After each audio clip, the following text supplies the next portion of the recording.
மத்திய கிழக்கில் பதற்றம் மீண்டும் உச்சகட்டத்தை எட்டியுள்ளது. அமெரிக்கா தொடர்ந்து நடாத்திய இரவு நேர வான்வெளி தாக்குதல்களில் ஈரானின் முக்கிய போக்குவரத்து மற்றும் தளவாட உட்கட்டமைப்புகள் குறிவைக்கப்பட்டதாக தகவல்கள் வெளியாகியுள்ளன. குறிப்பாக முக்கிய பாலங்கள் மற்றும் துறைமுகங்களை இணைக்கும் சாலைகள் மீது நடாத்தப்பட்ட தாக்குதல்கள் ஈரானின் ராணுவ நகர்வுகளை பாதிக்கும் நோக்கத்துடன் மேற்கொள்ளப்பட்டதாக அமெரிக்க தரப்பில் கூறப்படுகிறது. மத்திய கிழக்கில் பதற்றம் மீண்டும் உச்சகட்டத்தை எட்டியிருக்கிறது. அமெரிக்கா தொடர்ந்து நடாத்திய இரவு நேர வான்வெளி தாக்குதல்களில் ஈரானின் முக்கிய போக்குவரத்து மற்றும் தளவாட உட்கட்டமைப்புகள் குறிவைக்கப்பட்டதாக தகவல்கள் வெளியாகியுள்ளன. குறிப்பாக முக்கிய பாலங்கள் மற்றும் துறைமுகங்களை இணைக்கும் சாலைகள் மீதும் நடாத்தப்பட்ட தாக்குதல்கள் ஈரானின் ராணுவ நகர்வுகளை பாதிக்கும் நோக்கத்துடன் மேற்கொள்ளப்பட்டதாக அமெரிக்க தரப்பில் கூறப்படுகிறது. தகவல்களின்படி தெற்கு ஈரானில் உள்ள முக்கிய துறைமுக பகுதிகளுக்கு செல்லும் பாலங்கள் மீது அமெரிக்கா விமானங்கள் தாக்குதல் நடத்தியதாக கூறப்படுகிறது. இதனால் சில பாலங்கள் சேதமடைந்ததுடன் முக்கிய சாலைகளில் போக்குவரத்தும் தடைப்பட்டதாக தகவல்கள் தெரிவிக்கின்றன. ஈரான் அதிகாரிகள் வெளியிட்ட ஆரம்பகட்ட தகவல்களில் பலர் உயிரிழந்ததாகவும் நூற்றுக்கணக்கானோர் காயமடைந்ததாகவும் குறிப்பிடப்படுகிறது. இருப்பினும் உயிரிழப்புகள் தொடர்பான எண்ணிக்கைகள் குறித்து சுயாதீன உறுதிப்படுத்தல்கள் இன்னும் வெளிவரவில்லை. அமெரிக்கா இந்த தாக்குதல்கள் ஈரானின் ராணுவ தளவாட திறனை பலவீனப்படுத்தும் நோக்கத்துடன் நடத்தப்பட்டதாக தெரிவித்துள்ளது.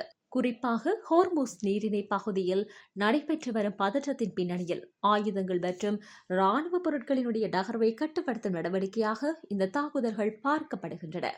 இதற்கு பதிலடியாக ஈரான் உடனடியாக ஏவுகணைகள் மற்றும் ட்ரோன் தாக்குதல்களை தொடங்கியது. வளைகுடா பிராந்தியத்தில் அமெரிக்காவுடன் நெருங்கிய தொடர்பு கொண்ட நாடுகளில் உள்ள அமெரிக்க ராணுவ வசதிகள் மற்றும் தொடர்புடைய இலக்குகள் குறிவைக்கப்பட்டதாக சர்வதேச ஊடகங்கள் தெரிவித்துள்ளன. சில ஏவுகணைகள் வான்வெளி பாதுகாப்பு அமைப்புகளால் தடுக்கப்பட்டதாகவும் சில இடங்களில் சேதம் ஏற்பட்டதாகவும் தகவல்கள் வெளியாகியுள்ளன. இந்த தாக்குதல்களுக்கு பிறகு ஹார்முஸ் நீரிணை பகுதியில் கப்பல் போக்குவரத்து மேலும் பாதிக்கப்பட்டுள்ளது. உலகின் மிக முக்கிய எண்ணெய் போக்குவரத்தும் வழித்தடமாக கருதப்படும் இந்த பகுதியின் பாதுகாப்பு குறித்து உலக நாடுகள் கவலை வெளியிட்டுள்ளன. எண்ணெய் மற்றும் எரிவாயு விநியோகத்தில் இடையூறு ஏற்பட்டால் உலக சந்தையில் எரிசக்தி விலைகள் மேலும் உயரக்கூடும் என்றும் பொருளாதார நிபுணர்கள் எச்சரிக்கின்றனர். ஈரான் அரசு பாலங்கள் மற்றும் பொதுமக்கள் பயன்படுத்தும் உட்கட்டமைப்புகளை தாக்குவது சர்வதேச சட்டங்களுக்கு எதிரானது எனவும் குற்றம் சாட்டியுள்ளது.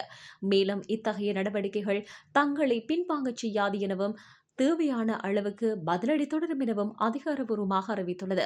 மறுபுறம் அமெரிக்க அதிகாரிகள் தாங்கள் குறிவைத்த ராணுவ பயன்பாடுகளுக்கான முக்கிய கட்டமைப்புகளை என்றும் பொதுமக்கள் சேதத்தை குறைப்பதற்கான முன்னெச்சரிக்கை நடவடிக்கைகள் மேற்கொள்ளப்பட்டதாகவும் தெரிவித்தனர். எனினும் தரைமட்டத்தில் ஏற்பட்ட சேதம் மற்றும் உயிரிழப்புகள் குறித்து பல்வேறு தரப்புகள் மாறுபட்ட தகவல்களை வெளியிட்டு வருகின்றன.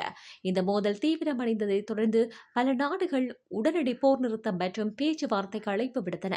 பிராந்திய மேலும் பதற்றம் அதிகரித்துள்ளதால் அதன் தாக்கம் மத்திய கிழக்கை தாண்டி உலக பொருளாதாரம், எரிசக்தி விநியோகம் மற்றும் சர்வதேச பாதுகாப்பு சூழலிலும் எதிரொலிக்கும் என்று ஆய்வாளர்கள் எச்சரித்தனர்.